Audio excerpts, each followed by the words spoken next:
So it seems as if I think I have an old PowerPoint version and I can't record a video. But anyhow, my name is Josh Bridell.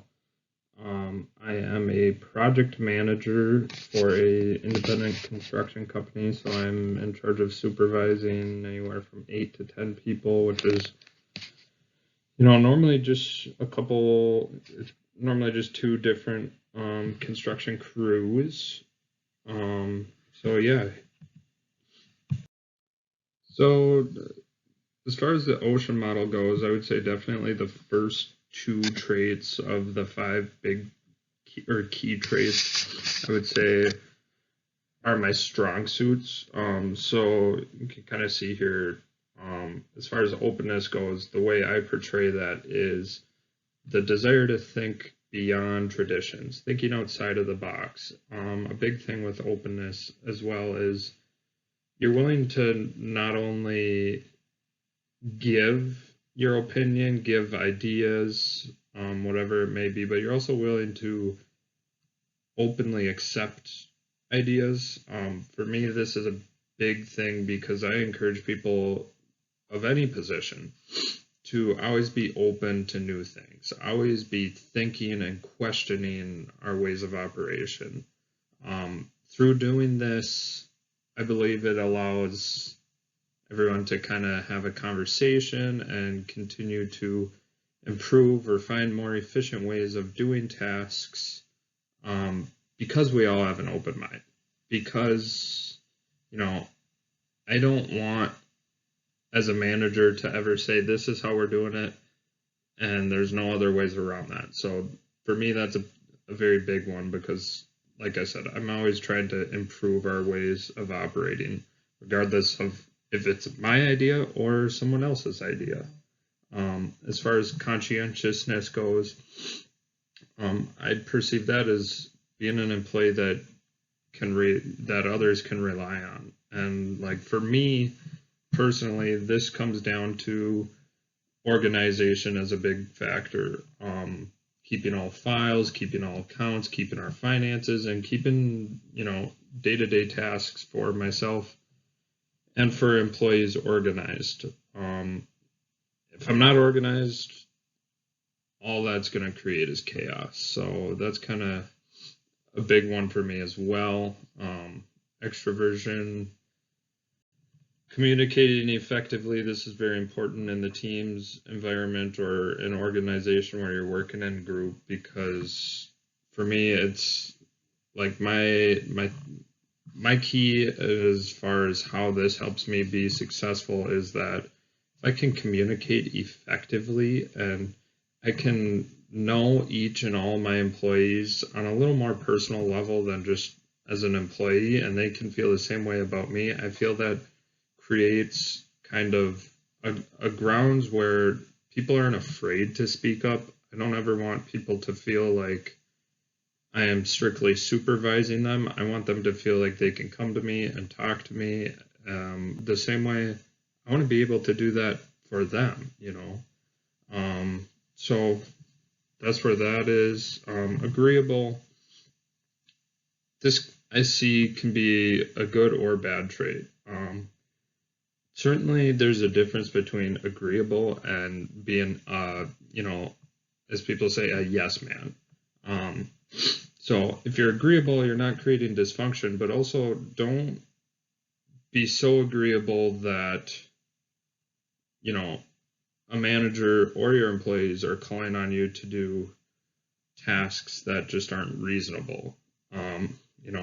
Don't be overloading your schedule because you're always being agreeable.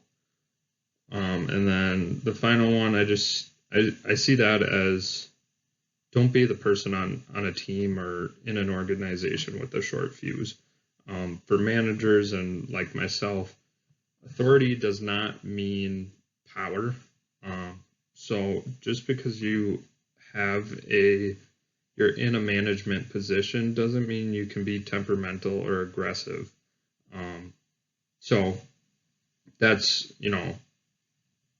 everyone remembers a bad manager that they've had at one point in time. Don't be that manager, to put it simply. don't call on your employees to that, that they're doing something wrong. Don't call them out if something needs to be corrected. It's not a matter of calling them out. It's a matter of communicating effectively with them. So if you aren't taking that approach, more than likely you're going to find that you have really unmotivated employees because they don't agree with the way you're managing. And then kind of just a quick like how these personalities impact a team. For me, I already kind of touched on it, but asking questions is always going to encourage new and better ways to do products. So I always tell my team, like, if they start a job while I'm not there and I show up and all of a sudden I'm asking, why'd you do things this way? Why was our order of operations this way? I always tell my team, I'm never asking that in a sense that I believe they did something wrong. I'm asking that in a way of, okay, was this our best way of doing it? Because if so, we're going to keep that and we're going to continue to use that order of operations. And if not, now we're going to ask, okay, what decisions or what was it that made it not the most effective plan of attack? So that for me is a very big key. Listening to employees' ideas. A manager isn't always going to be the smartest person on the job. Just because I have the most experience or I have the most education doesn't mean other people don't have good ideas that need to be shared. So, keeping that openness mindset that allows you to continue to improve and get better.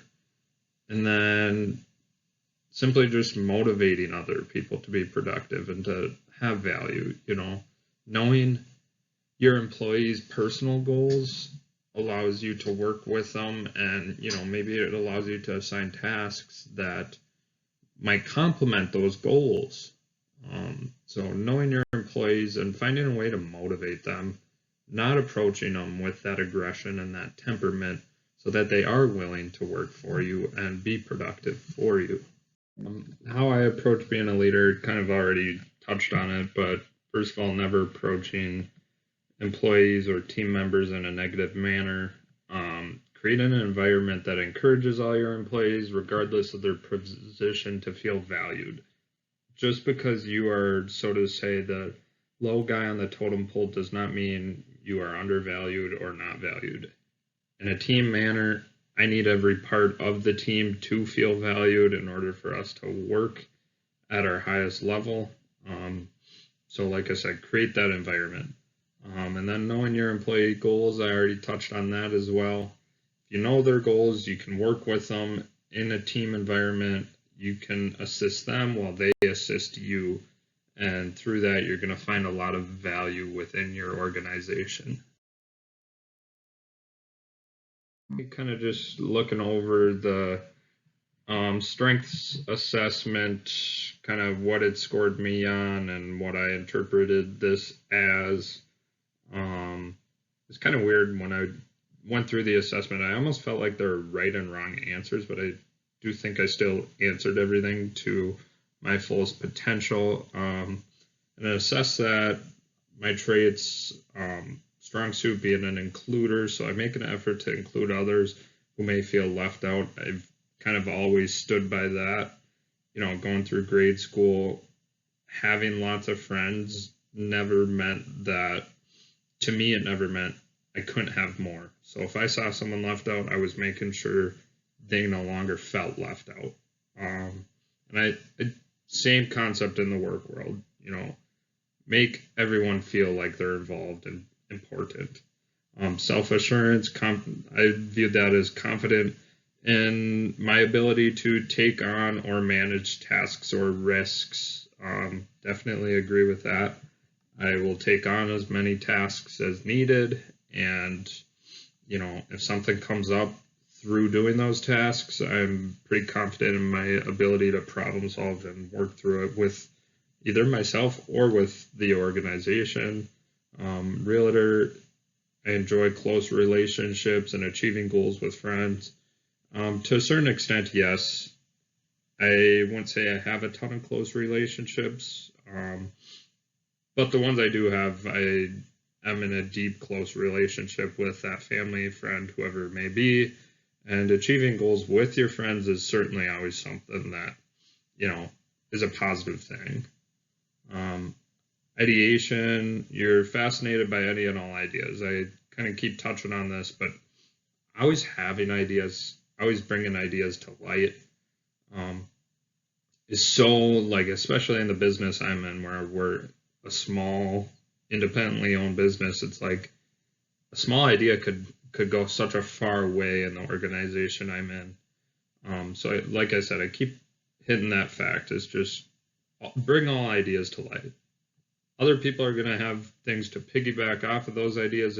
It's kind of just ideas are ways to get the gears moving in your brain. And then communication. The Clifton Strengths Assessment kind of says communication means you're a good conversationalist. You're, outgoing. It's easy for people to talk to you as well as you to talk to people. Once again, I'd say pretty accurate. I'm not per se one to go see a stranger and all of a sudden spark a conversation with them, but anyone I do know or anyone I am in a spot where I'm communicating with, I feel I'm pretty good at making sure it's an effective and positive conversation.